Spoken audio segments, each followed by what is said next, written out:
This is a wall of stone in one of the driest places on Earth. The nearest open water is hundreds of kilometers away. Nothing has grown here in living memory, and yet, as much as 7,000 years ago, someone stood at this rock and painted people swimming. They are still here, tiny figures floating, limbs bent against a current that no longer exists. To paint swimmers in the middle of the largest hot desert on Earth, you need one of two things: a very strange imagination or a memory. A memory of a world so different you would not recognize it. This is the story of that world when the Sahara was green. The Sahara today is almost a definition of emptiness. 9 million square kilometers of sand and bare rock, as large as China. In some places it does not rain for years. It is the blank space on the map, the thing that separates one half of a continent from the other. We think of it as permanent, as if it has always been here and always will be. But the desert is young, and it is not the first face this land has worn. Roughly 11,000 years ago, this same ground was not desert at all. It was grassland rolling savanna to the horizon, threaded with rivers, dotted with lakes. Rain fell here, not today's near-total drought, where barely 100 millimeters falls in a year, but something like 600 millimeters, the steady rains of a living savanna. Let me be honest about what that looked like, because the truth is remarkable enough without stretching it. This was not a jungle. No rainforest swallowing the dunes. It was open country, grass and scattered trees, wetlands and shallow lakes, a savanna. Think less of the Amazon and more of the plains of East Africa today, teeming and alive. Scientists call this chapter the African Humid Period.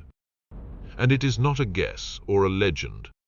It is written into the ground itself, in ancient lake beds, in layers of dust on the ocean floor, in the bones of animals that could never survive here now, and on the walls of 100 hidden caves. So this film asks three things. What was here? Why it vanished? And why none of this is finished? Every answer is something you can point to in the ground and say, here is the evidence, so let us read it. Start with the water. In the heart of the green Sahara lay a lake so vast it is hard to picture. We call it Lake Mega Chad. At its height, it may have covered over 350,000 square kilometers, one of the largest lakes the planet has ever held.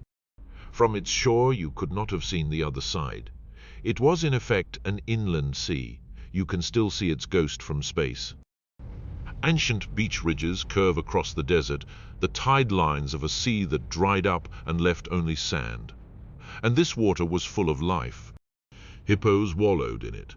Crocodiles basked on its banks. In the lakes swam Nile perch as long as a grown man, nearly 2 meters. We know because we have found their bones hundreds of kilometers inside what is now waterless desert. Then, at a place called Gobero in Niger, archaeologists found something that turns numbers into people. A graveyard on the shore of a lake that is no longer there, around 200 graves, spanning thousands of years. Fishermen and their families buried with harpoons of bone, beside the shells of turtles and the teeth of crocodiles. Beside water that has been gone for 5,000 years, these were not desert nomads clinging to survival, they were people of the water. They fished and hunted and raised their children by a lakeshore in a Sahara that fed them. Later, the herders came. On the cliffs of Tassili, Niger, in what is now southern Algeria, they left a gallery thousands of images deep, and among them painted again and again cattle. Long-horned herds driven across green pasture by people who clearly knew these animals intimately. We even know they milked them. In pottery from this era, chemists have found the chemical traces of dairy fat, proof that 7,000 years ago in the Sahara, someone was making the ancient equivalent of cheese. And somewhere in this world of water and grass, a painter walked to a rock in the Gilf Kebir and painted the swimmers. None of it should have been possible, so what put it there? The answer was not down here on the ground. It was up there in the way the Earth moves through space. Our planet does not spin perfectly upright. Its axis is tilted, and like a slowing spinning top, that tilt wobbles in a great slow circle. One full wobble takes around 21,000 years. Astronomers call it precession. It sounds abstract, but it decides, very concretely, how much summer sunlight falls on the northern half of the world. Around 9 to 11,000 years ago, the wobble reached a particular point. Northern summers lined up with the moment Earth passes closest to the sun. And for a few thousand years, the northern summer burned brighter, roughly 7 to 8% more sunlight than today. That extra heat did something specific. Every summer, West Africa gets a monsoon, a belt of rain that sweeps up from the tropics as the land heats and pulls in moist ocean air.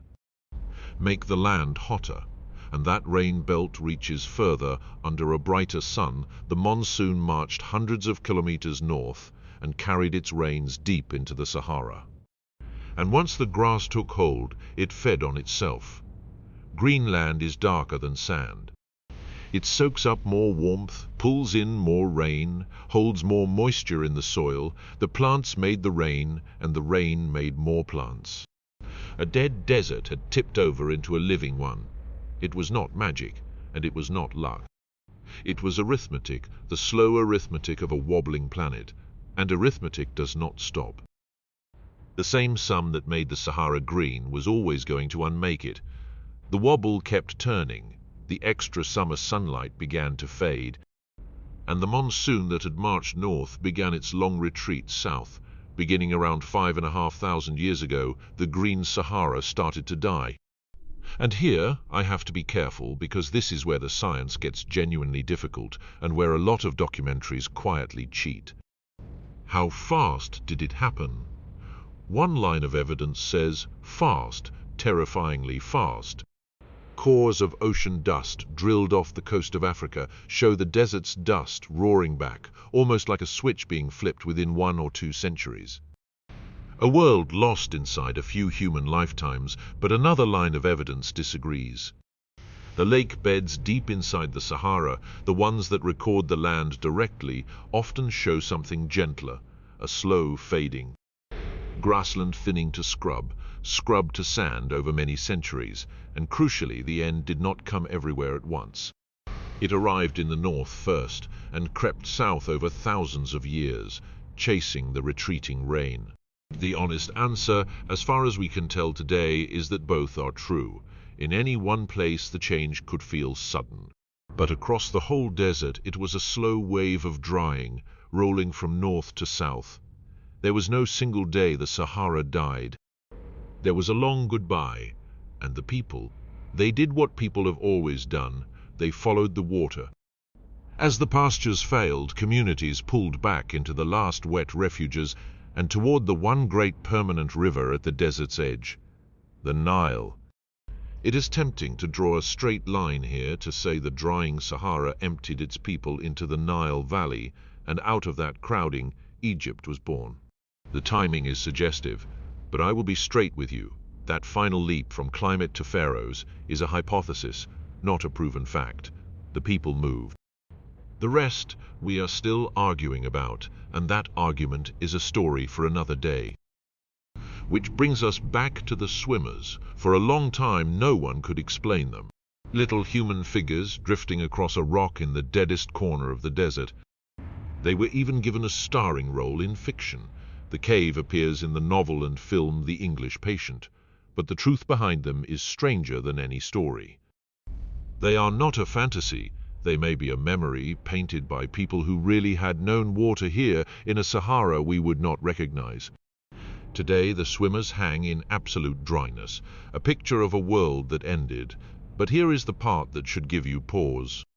The wobble that made the Sahara green never stopped. It is still turning right now beneath our feet, and it will come back around. In another 10,000 years or so, the calculations say, the northern summers will burn bright again, and the monsoon will once more march north into the sand. The Sahara will be green again, long after us. We tend to think the world we were born into is the way the world simply is. But the ground remembers otherwise. Deserts were seas, grasslands turn to sand and will turn back again. We are not the final chapter. We are a single line written in dust on a planet that keeps turning the page.